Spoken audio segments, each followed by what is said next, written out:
So the floor is now open for questions. Do we have to have people, oh, you have a microphone, hand mic there. Yes.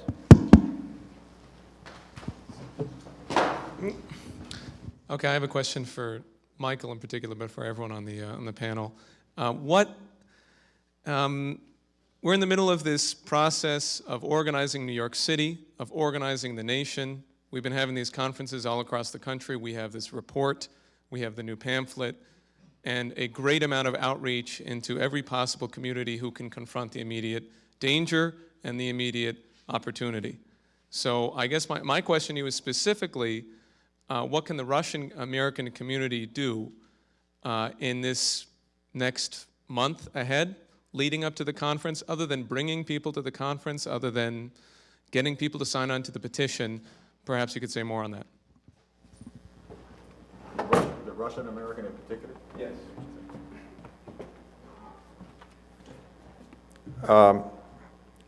Let me answer it in a roundabout way. Anne brought up the perverse incentives which have led us to this brink of global thermonuclear war, from the military-industrial complex and so forth. There's an even far more perverse incentive, which is that if you look at the world from the perspective of the City of London, the financial center in London, and Wall Street, they're collapsing. They know they're collapsing. You can read the Financial Times in London, and they are very, very much aware that they have blown out their financial system. It's ready to completely collapse. They have no idea what to do because, of course, they're not willing to implement the Glass-Steagall Roosevelt solution to wipe out this speculative bubble. So they say, well, we have to print more money, or no, we have to commit more austerity, starve more people to death in Europe and America and around the world. But more than anything else, they say, look what's going on in the rest of the world. Russia and China and India, and really all the rest of the countries of Africa and South America and Asia, with very few exceptions, have finally stood up and said the West no longer cares about developing the world. The IMF and the World Bank will not lend money for infrastructure. They will only lend any money for anything with horrendous conditionalities of shutting down state sector industries, laying off public workers, ending subsidies for energy and things like this, contracting food, genocide.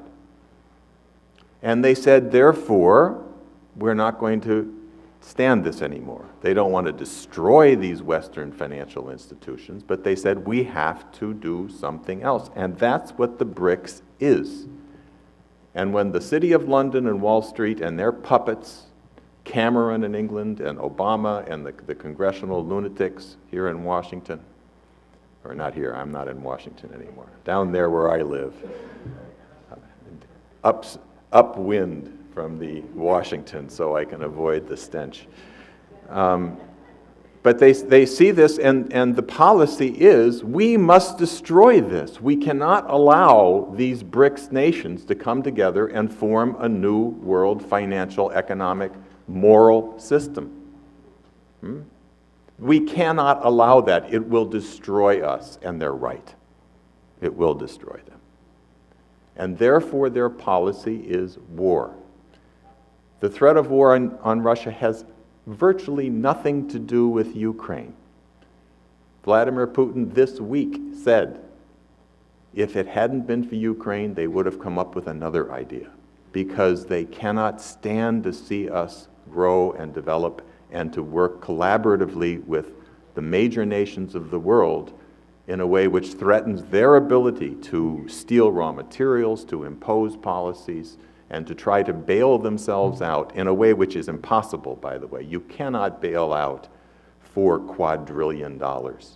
It can't be done. They cannot be paid. If you killed every human being and took their gold out of their teeth, the way the Nazis did, you can't pay it. It has to be written off if civilization is going to survive.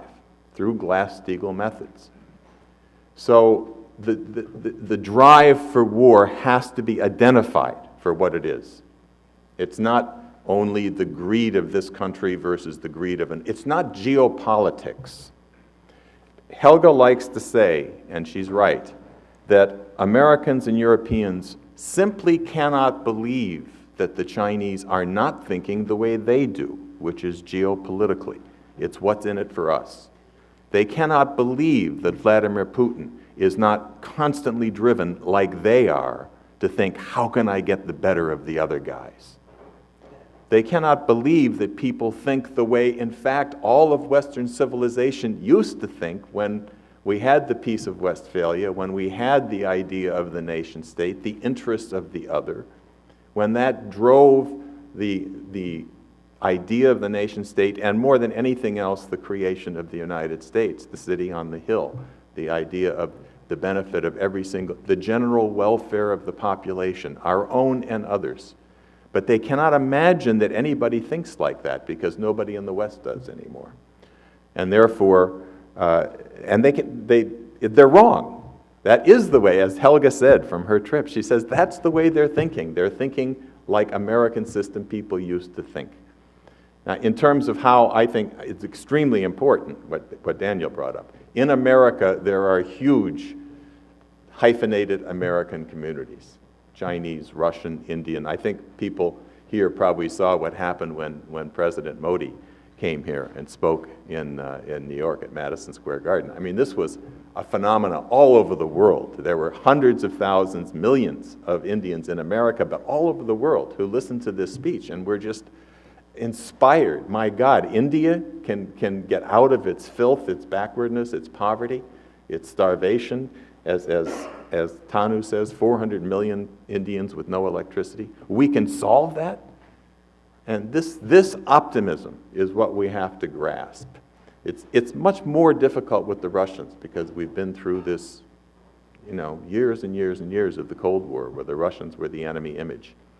And then they have to have an enemy. Ann pointed that out. They have to have an enemy to justify what they're doing. So they're building the enemy image of China and Russia. But I don't think you're going to, you can't address these communities by simply warning about the war danger. You have to go in there with this approach. This is what you have to do. You have to find a way to inspire their true human qualities, their optimism. Human beings are naturally optimistic because we're creative. We can think about what we want to happen in the future and how we make that future, not waiting to see how circumstances are going to change and affect our lives. We will make our future. And you have to inspire that, and this is the time to do it.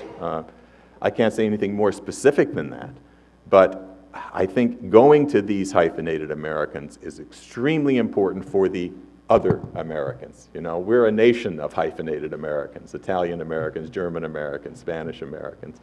So it's not just the current immigration problem or the Russians and the Chinese issue. This is what America is, the melting pot concept. So we have to convey that melting pot concept as a global phenomenon, which is, if there's ever been a moment in history where it can be done, it's right now. And if there's ever been a moment where it absolutely must be done, it's right now.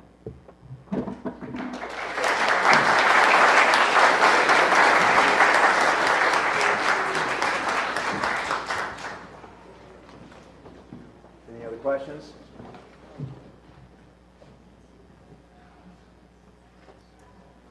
There's one all the way in the back, it looks like. Okay. While Bob's walking back there, I'm sure he'd appreciate it if he knows where he has to go for the next question. Does anybody else have one? Good afternoon. My question is for Ann Lee. First of all, do you have a website or a blog? Do you have a website or a blog? I do.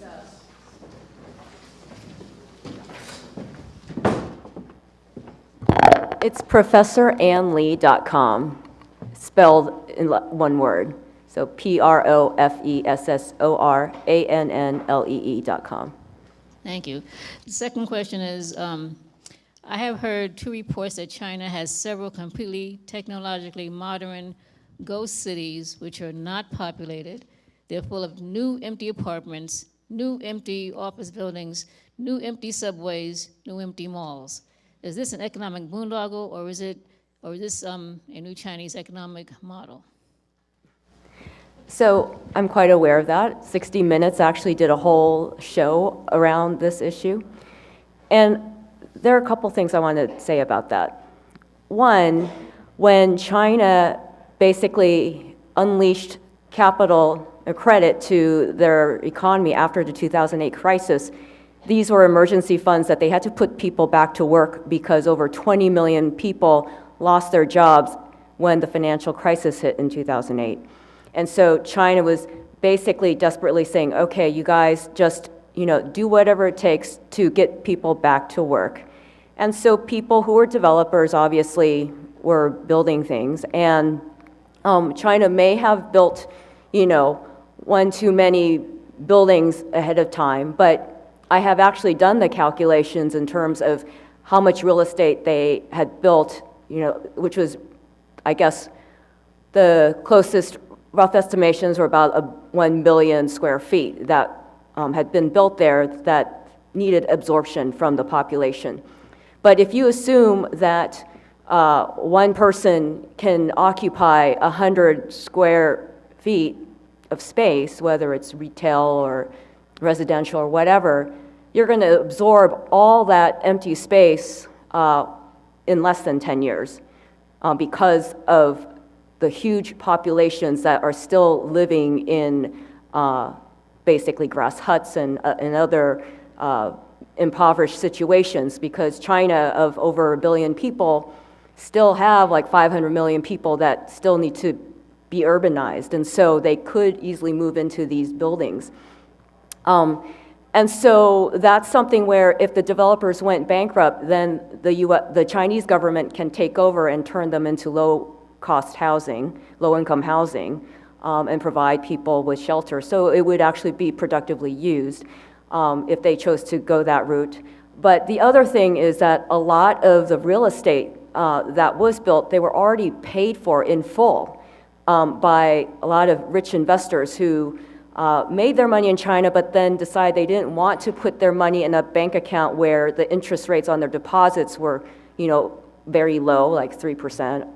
And they didn't want to put it into the stock market because the stock markets in China are still rather volatile and not institutionalized, and so you didn't have a lot of research analysts following companies and so forth. So it was still too volatile for their taste, and so they put their money into real estate. And so these ghost cities are ghost cities because a lot of these people bought the real estate and they kept them empty on purpose because they saw that these apartments would hold their value longer if they were brand new as opposed to being used, because there was no constant real estate tax there. And so that's part of the reason of what happened when you have these sort of incentives that are not aligned. And so the Chinese government has since realized, they have these issues and have talked about, reforming this real estate tax and other areas to try to make sure they don't create a real estate bubble. But I hope that answers your question in regards to that. Can I add one little thing here? Go ahead. Thanks. I find that very interesting. I'm glad to hear that. But let me add one little piece, which is that the Chinese have not allowed the kind of mass derivative trade that we have here. And the reason we had the mortgage collapse here was because when the mortgages began to collapse, it wasn't just the value of the mortgage and the guy who owned the house. It's that that house was owned by 45 different people who had bought speculative mortgage, securitized mortgages. It was a bubble. There's no bubble in China. If they are bankrupt, as Ann Lee said, if these companies go bankrupt, they're going to lose. That's true. But all the people who hold securities in banks and things aren't going to lose, because this has not been turned into a big bubble based on the real house at the bottom of the pyramid. So therefore, the government can do, which is very interesting to hear, they could do, which is just take it over and do something useful with it. They have kept out this derivative, speculative insanity. They have not a Glass-Steagall bill exactly, but something like it, so that they don't allow the kind of domination of lunacy that you see in Europe and the United States financially. We have time for 2 more questions. Well, actually, we have 3. Who's got the microphone? Oh, Bob, go to, I guess, over there. Okay, I have 2 questions, and I might have missed something because I wasn't here for all the presentations, but I wanted to ask Anne about what we've seen when Modi was here, when the Prime Minister was here and he spoke, and part of the tremendous enthusiasm was that India had just achieved putting a rocket into the Mars orbit. And there was this great enthusiasm that Modi can communicate from the advanced science and the implication of that for India to the whole question of his cleanliness campaign. My question to you is what's happening in China around these tremendous advances, around their move to mine helium-3 from the moon, their perspective on the space program, their fusion projects. How is that, what's the impact of that in the population in China, as well as the larger implication of that? And then I have a second question, which is a little bit different, but I wanted to ask about the foreign policy of the BRICS around their insistence that the idea of regime change and these kinds of policies are abhorrent to their idea of development. I got to interrupt this. Those are my just because questions. the problem is this. I don't want to have, we only have a total of 8 minutes, okay, for more questions. So we can take one of those questions, the first one. And then we had a second person down here, I think, that had a question. I can't quite see it right there. Okay. Go ahead and ask. A question for Dennis. I've been involved in the LaRouche movement for a while. Is there a political story to be told about this event being held at Columbia University? Let's go first to your, why don't you take your question first? Yeah.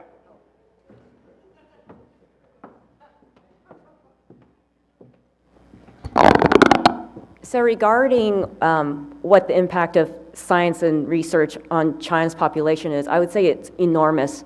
I documented in my book that China has a 10-year talent development program in place in which they've been actively going around the world recruiting the best scientists, the best researchers, the top in every industry to come to China and to give them whatever they need to do their research. So they provide them with, amazing labs, lots of funding. They could hire whoever they want. And this is in part, China's effort to really, put a lot of support in research and pushing the limits and creating innovation there. And so, China has been making all kinds of strides, not just in space, but in biotech and water technology. I mean, they're on the bleeding edge of a lot of this, mostly because it's, necessity is the mother of all invention, right? And we heard about how they have water shortages, they have pollution problems, and so they have to solve these problems in real time, and therefore they're putting all their best minds at work. And I had also made an example in my book about in biotech. Whereas, one of my good friends, Kristen Baldwin, she is a neuroscientist at Scripps College out in San Diego. She was the first American to publish in Nature magazine, Nature Journal, which is a very highly regarded science journal, how she was able to take regular skin cells, not stem cells, skin cells, and turn them into mice. Interestingly enough, the Chinese team had beat her by 2 weeks. And they published them simultaneously online and in the journal. And she said that the difference between China and the U.S. is that is $1 billion, because after their scientists published this, the Chinese government was so thrilled they gave their researchers $1 billion to continue more research.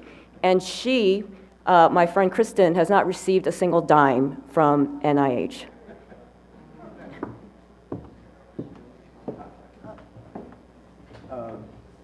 Somebody, I'm sorry, I have my reading glasses on, I can't quite see it. I'll take my thing at the end. Take that person there, and then we'll... Okay, thank you. Okay, it's my second time attending a conference like this. I recently joined LaRouche. And my question is, so we keep talking about America, but what is Canada's position in regards to joining BRICS? Would it be easier or more difficult to get them to join? And do you think that they'd simply follow in the footsteps of the US? Mike, you just did a thing up there yesterday. Why don't you... She probably doesn't know. Tell. Well, you obviously have a very severe problem in Canada with your political leadership. I wouldn't even want to begin comparing the American and Canadian political leadership because, I mean, they're equally horrendous.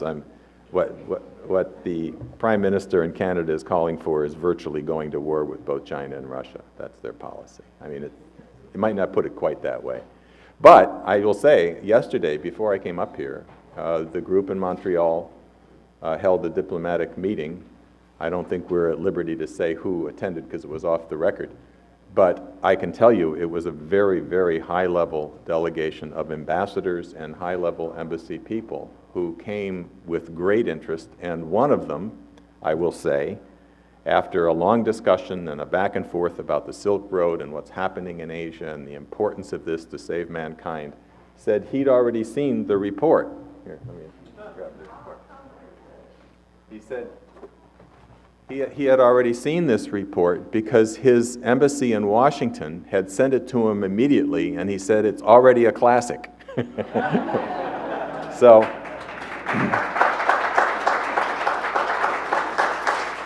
So I don't think there's any real difference. I mean, we're dealing here, when we say why the United States must join the BRICS, I'm not sure that even was the best title. It's why the transatlantic nations, Europe and America, must, and Canada, of course, must join the BRICS. It's this false division of the East versus the West, where the West right now is destroying itself and threatening to destroy the world. And they must come together with this American system impulse in Europe, in the BRICS.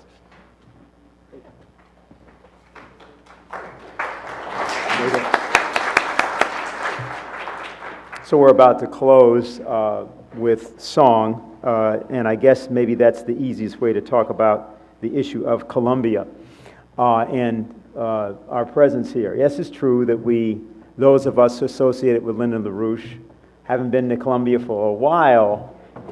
I think Ira Leibowitz is here. He's one of the veterans of those days. But those days were a time of the anti-war movement. And I guess it should be said that we're talking about the spring of 1968. And it was a much different United States.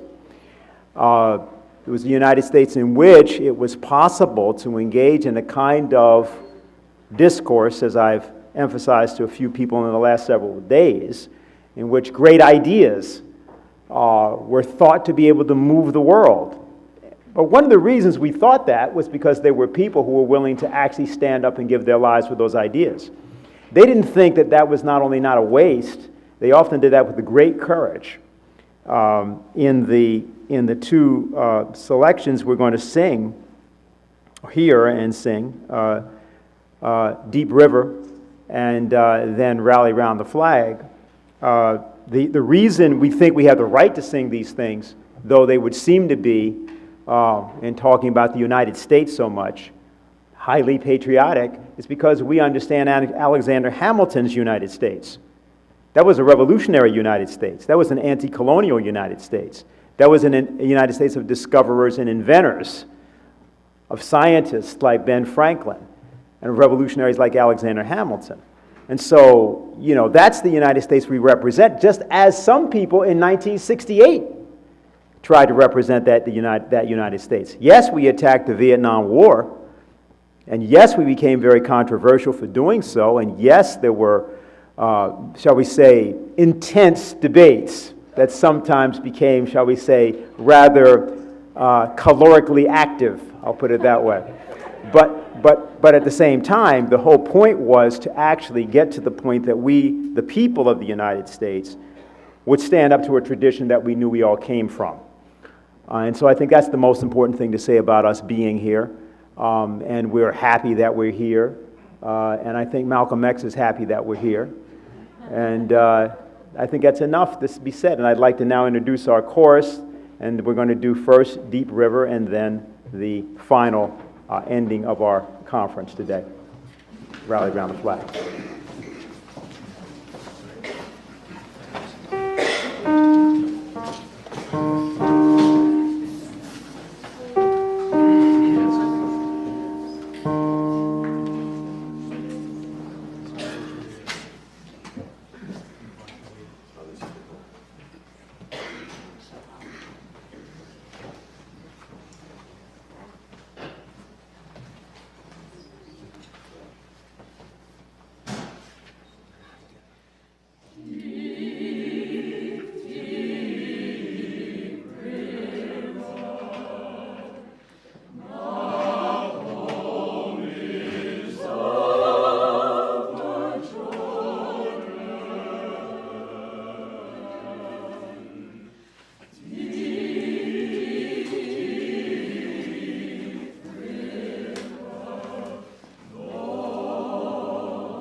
Yes, we'll rally round the flag, boys, we'll rally once again. Shouting the battle cry of freedom. We will rally from the hillside, we'll gather from the plain. Shouting the battle cry of freedom. The Union forever, hurrah, boys, hurrah. Down with the traitor, up with the star, while we rally round the flag.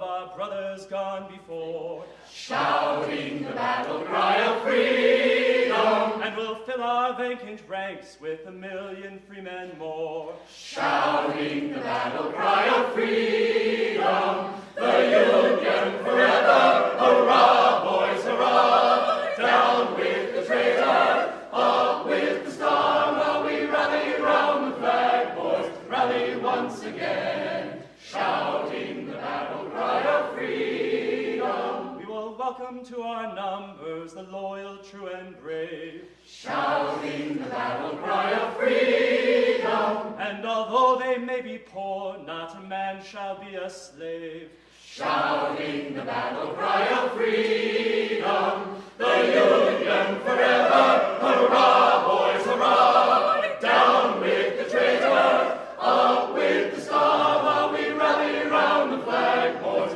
rally once again, shouting the battle cry of freedom. So we're springing to the call from the east and from the west, shouting the battle cry of freedom, and we'll hurl the rebel crew from the land we love the best, shouting the battle cry of freedom, the Union forever, hurrah, boys, hurrah, down with the traitor, up with the star, while we rally round the flag, boys, rally once again, shouting the battle cry of freedom, the Union forever, hurrah, boys, hurrah, down with the traitor, up with the star, while we rally round the flag, boys, rally once again, shouting the battle cry of freedom.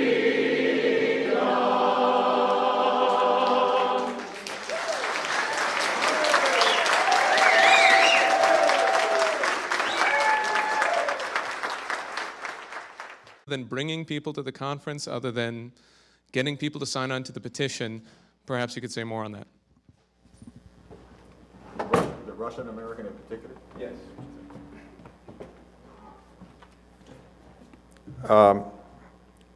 Let me answer it in a roundabout way. Anne brought up the perverse incentives which have led us to this brink of global thermonuclear war, from the military-industrial complex and so forth. There's an even far more perverse incentive, which is that if you look at the world from the perspective of the City of London, the financial center in London, and Wall Street, their collective Africa and South America and Asia, with very few exceptions, have finally stood up and said the West no longer cares about developing the world. The IMF and the World Bank will not lend money for infrastructure. They will only lend any money for anything with horrendous conditionalities of shutting down state sector industries, laying off public workers, ending subsidies for energy and things like this, contracting food, genocide. And they said, therefore, we're not going to stand this anymore. They don't want to destroy these Western financial institutions, but they said we have to do something else. And that's what the BRICS is. And when the City of London and Wall Street and their puppets, Cameron in England and Obama and the congressional lunatics here in Washington, or not here, I'm not in Washington anymore, down there where I live, upwind from the Washington so I can avoid the stench. But they see this, and the policy is, we must destroy this. We cannot allow these BRICS nations to come together and form a new world financial, economic, moral system. We cannot allow that. It will destroy us, and they're right. It will destroy them. And therefore, their policy is war. So the floor is now open for questions. Do we have to have people? Oh, you have a microphone, hand mic there. Yes.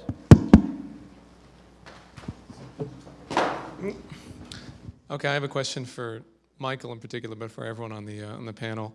We're in the middle of this process of organizing New York City, of organizing the nation. We've been having these conferences all across the country. We have this report, we have the new pamphlet, and a great amount of outreach into every possible community who can confront the immediate danger and the immediate opportunity.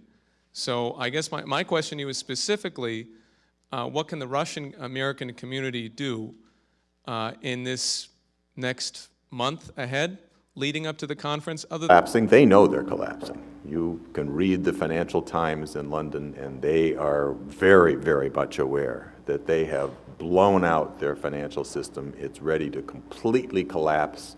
They have no idea what to do, because of course they're not willing to implement the Glass-Steagall Roosevelt solution to wipe out this speculative bubble. So they say, well, we have to print more money, or no, we have to commit more austerity, starve more people to death in Europe and America and around the world. But more than anything else, they say, look what's going on in the rest of the world. Russia and China and India, and really all the rest of the countries